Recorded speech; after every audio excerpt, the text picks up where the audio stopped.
This video is brought to you by my supporters on Patreon.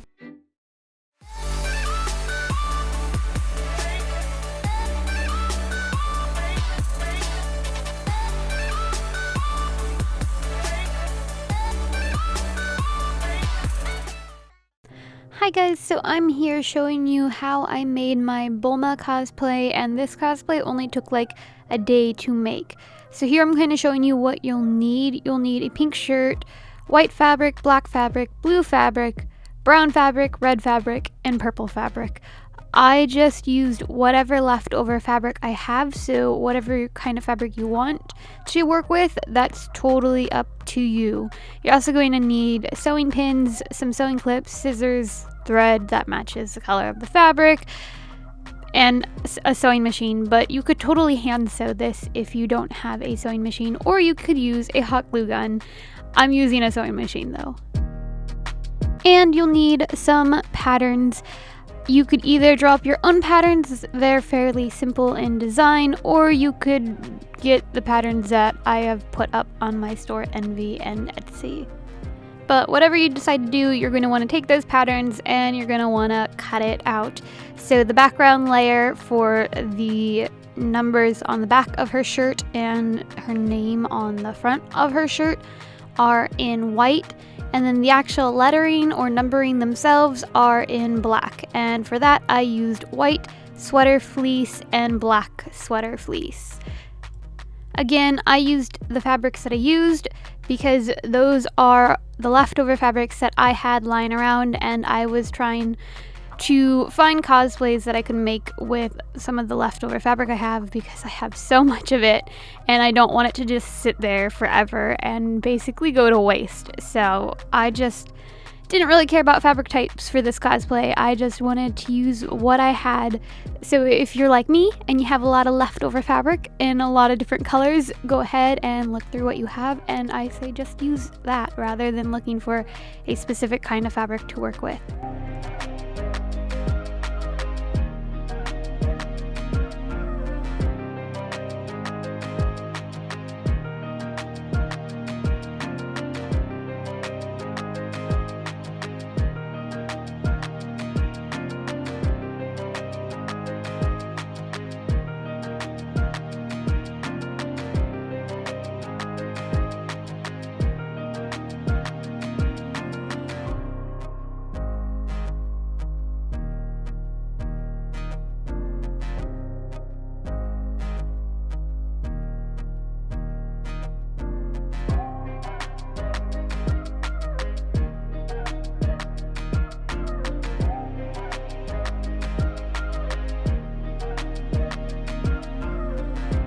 Once I cut out the white bases, I went ahead and cut out the black lettering.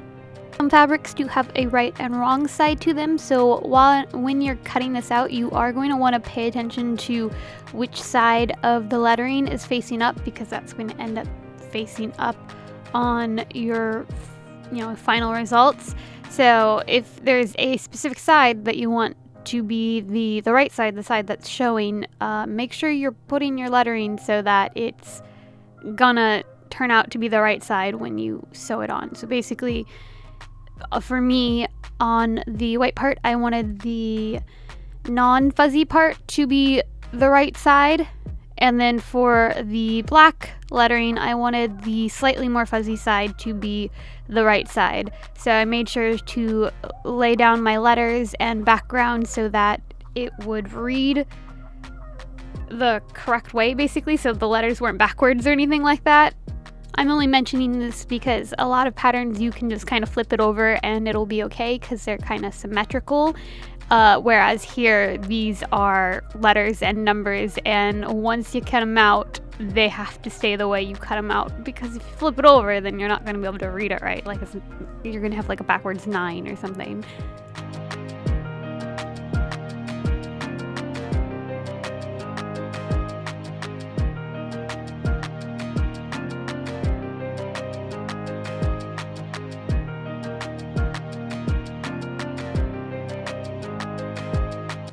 Once those are cut out, I went ahead and pinned the white base onto the shirt, and I just eyeballed the position. I kind of would pin it into place and then hold it up and see what it looked like, and if I liked the position, tried it on even, and then repinned it and adjusted it if need be. Once it was pinned into place, I used a zigzag stitch and sewed all around the edges, like the very, very edge, so that the zigzag stitch was going just barely off the white onto the pink and then onto the white, so it was sewing it just all the way around nicely into place. And then I did the same thing with the black letterings.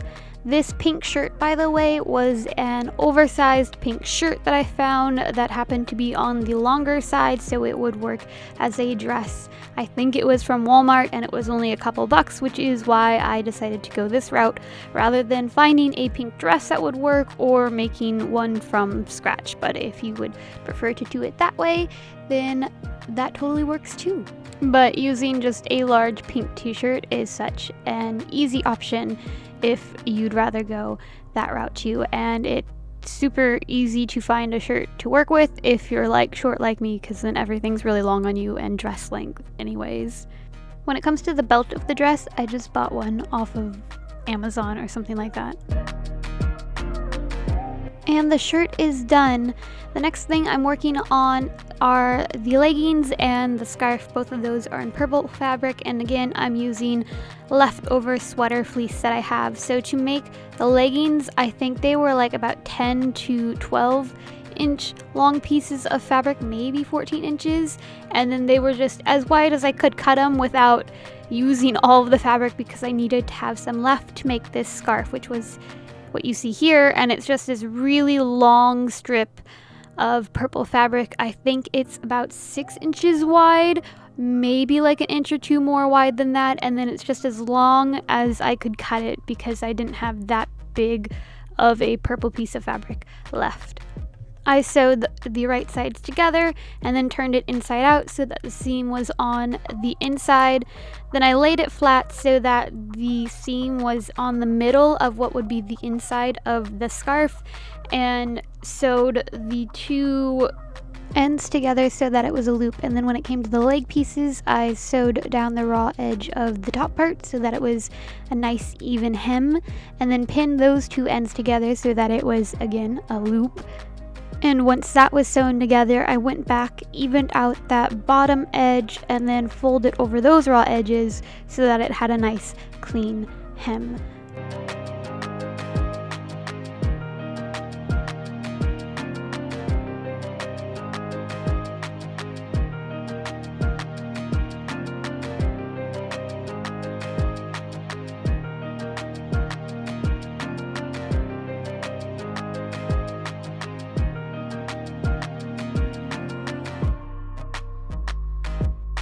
Now I moved on to the bags, and for the bags I used some leftover brown suede fabric for the brown bag, and again leftover blue sweater fleece for the blue bag. For the brown bag, I placed one edge on a fold and then cut out the full shape of the bag, although both sides do not have this flap. So then I went back through, removed that top flap from one of the edges, and bam, bag is, well, it's not finished, but it's cut out now and it's in the shape that I need it to be. I quickly fold over the raw edge of the top part and set it aside to cut out the pieces for the blue bag.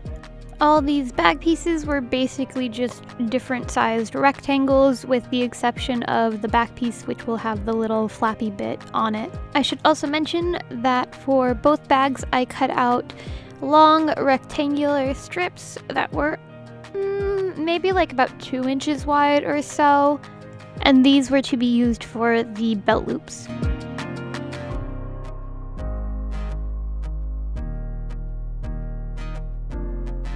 Here I'm sewing closed the sides of the brown bag, so now that it's an actual bag, and then I'm also sewing the belt loops closed, because what I did for the belt loops is sew closed, like fold over and sew closed one edge of the belt loop and then turned it inside out so that the fabric was, the fabric that I wanted to show was on the outside, but the seam stuff, like the hem and whatnot, was all on the inside, tucked away, hidden from the world.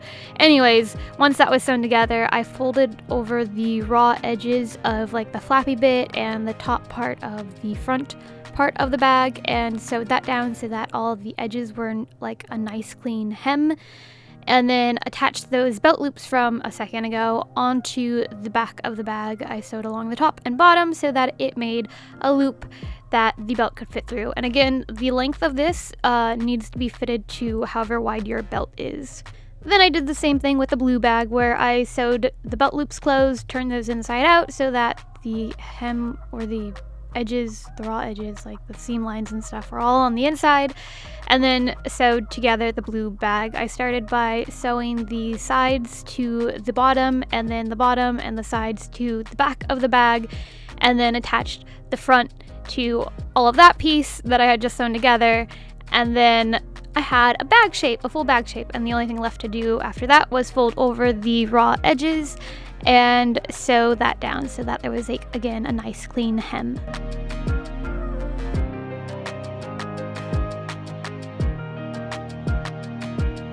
So when it came to the blue bag, I also made like one extra belt loop kind of section, but that was to make the front latch of the bag, and for that I tucked in the raw edges and sewed that down along the top and bottom, and then where the top part attaches to the little flappy bit, I sewed an X square shape, as you can see there, just as like a little decorative detail and to make sure it was secure, even though it doesn't really have to keep anything closed really, because I don't put anything in this bag really. Anyways, after that was on, I then sewed on the belt loops, and there's one on either side, whereas the brown bag only had one in the center back.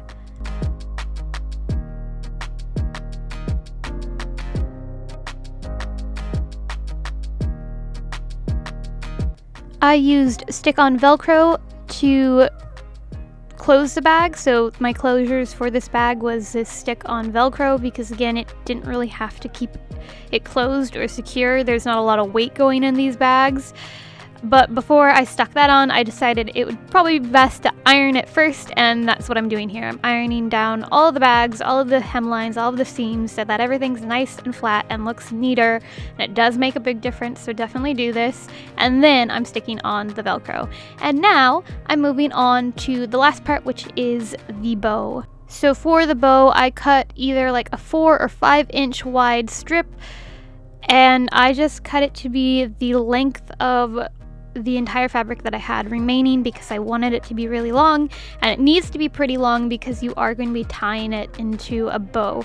If you have like a really wide ribbon available to you, then you could totally just use that, or if you already own like a big red bow, that works too. Like, you can skip this step. But I didn't have either of those things, so I took some leftover red fabric, which was this stretchy like PVC like fabric, and I made my own ribbon that way. So to make my ribbon, I cut out that big strip of fabric that you just saw, folded over the raw edges, but to get this kind of fabric through my machine, I also needed to fold parchment paper or wax paper around it, and then sew with that, otherwise it sticks to your machine too much. A Teflon foot will also fix this problem. Once both hems are sewed down, I went ahead and tore off this parchment paper carefully. This paper tears really easily though, so you shouldn't really have any trouble.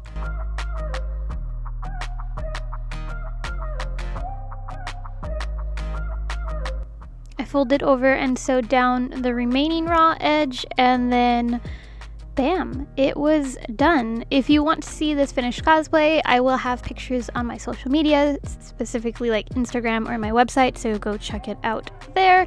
And again, I have the templates available on my store, Envy and Etsy. I hope you guys found this video helpful. Thanks for watching. Have a lovely day, and bye.